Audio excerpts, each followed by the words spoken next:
The key idea in democracy, to restate, is the people get to choose their rulers. They do it most of the time through elections. That's how they express their preference. And their rulers rule them at their pleasure. When the population is no longer satisfied with a ruler, the population can change the ruler. It's called self-government. That is democracy in two sentences. So if you have a system that calls itself democratic, where the people with power prevent the population from choosing certain people to lead them, then you have, by definition, a system that is not a democracy.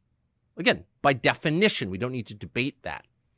This is not something that we have encountered in the course of American history until this election cycle, when you have the frontrunner on the Republican side, in fact, the frontrunner overall, the man who, all things being equal, will be the next president, Donald Trump, invalidated from running for office in certain states. And that's the product of a longstanding effort by permanent Washington to prevent him from running and prevent voters from voting for him.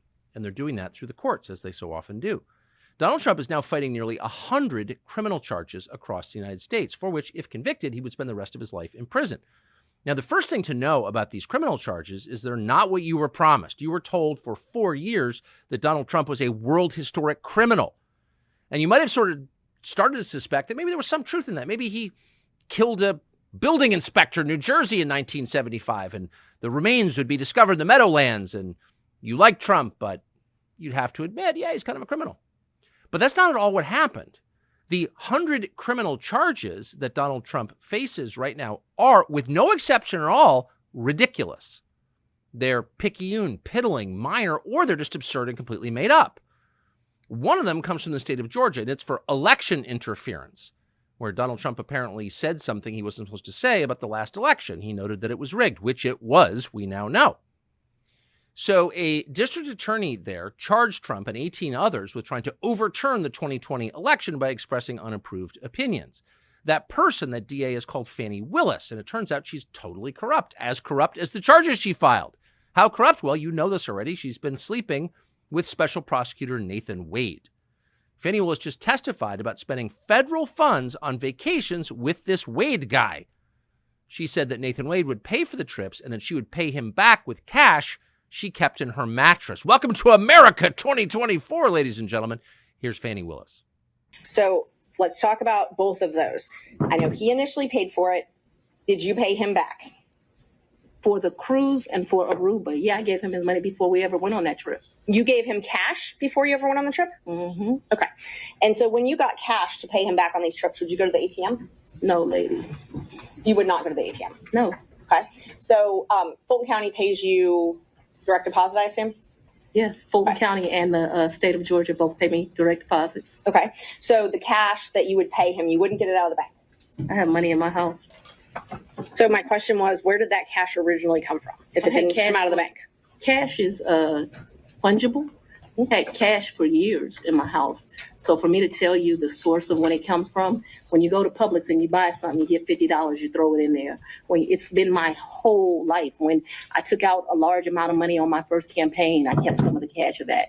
Like, to tell you, I just have cash in my house. I don't have as much today as I would normally have, but I'm building back up now. So you just put money in. It's a very good practice. I would advise it to all women. So you can't identify when you came into this cash or where the cash came from? I didn't say I couldn't identify it. No, nobody gives me anything. I am sure that the source of the money is always the work, sweat, and tears of me. So not only is she flamboyantly corrupt and stupid, she's also so filled with self-esteem that she can't bear being asked questions. She's enraged. Donald Trump is the bad guy, not her.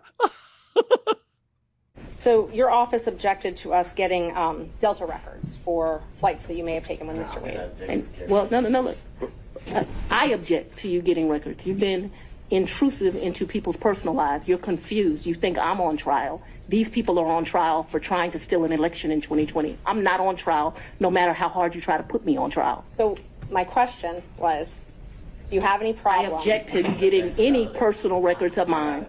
You did that.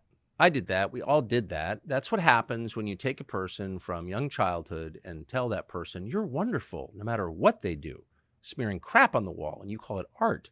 you wind up with someone who's like an egomaniac and impossible to deal with no capacity for introspection and a total unwillingness ever to admit fault. You wind up with a narcissist, and that's exactly what she is. And it went on like this for hours and hours. One of the most interesting moments in that hearing came from the testimony of Fani Willis's friend, Robin Yearty.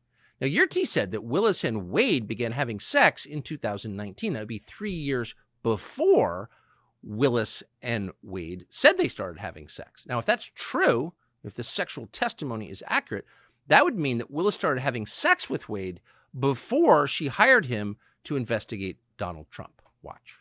So you know that their relationship, their personal relationship, began shortly after this municipal court conference. Yes. And when I say personal, romantic. I just want to make sure we don't get in an argument over what personal and romantic is later. When I ask you personal, do you take that to mean romantic? Yes. Okay. And do you understand it that their relationship began in 2019 and continued until the last time you spoke with her? Yes. So this is the moment when it's important to remember that the United States is a great country. It's the most powerful country in the history of the world. It's got hundreds of millions of really decent, hardworking, honest people living in it. And so you have to ask, why is it run by people like that? Transparent morons who are corrupt and arrogant, who are mismanaging everything. Like, why did we allow that? Why do we allow that?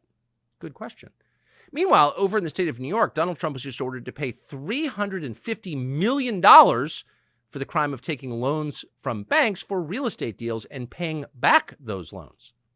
There's no actual fraud here. He paid back the loans. These are huge banks, some of the biggest banks in the world. They were happy with the terms, but the state of New York is not happy. So CNN has been calling this a crime, of course, for months without explaining what exactly happened. Enter into that Kevin O'Leary, the famous investor from Shark Tank, trying to explain to a CNN host what this actually means. Watch this. Excuse me, what fraud? This is not about Trump anymore.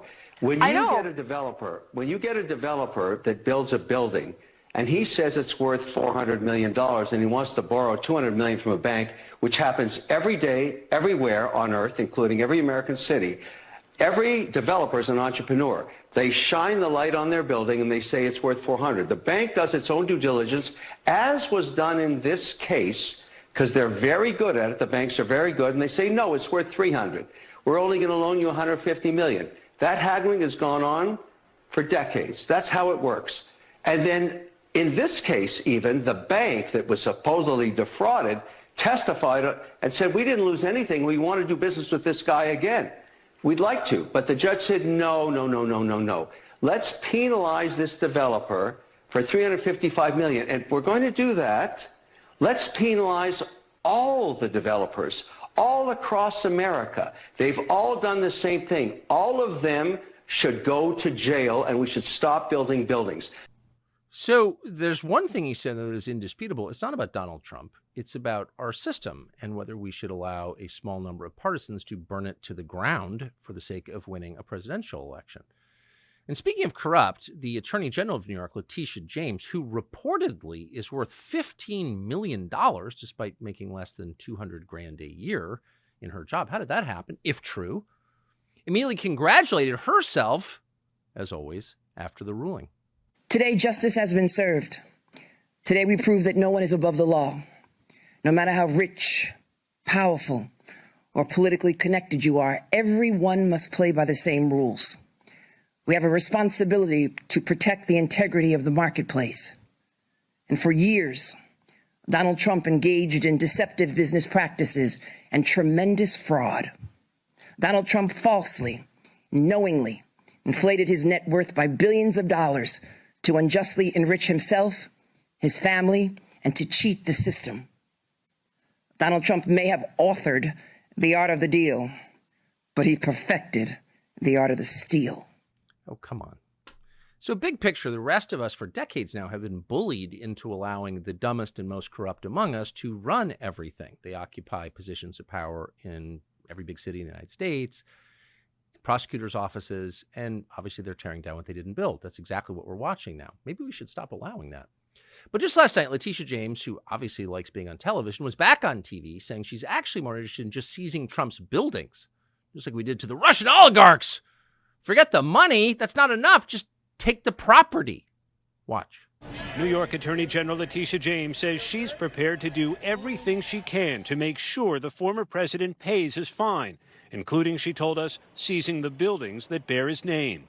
If he does not have funds to pay off the judgment, then we will seek, judgment enforcement mechanisms in court, and we will ask the judge to seize his assets.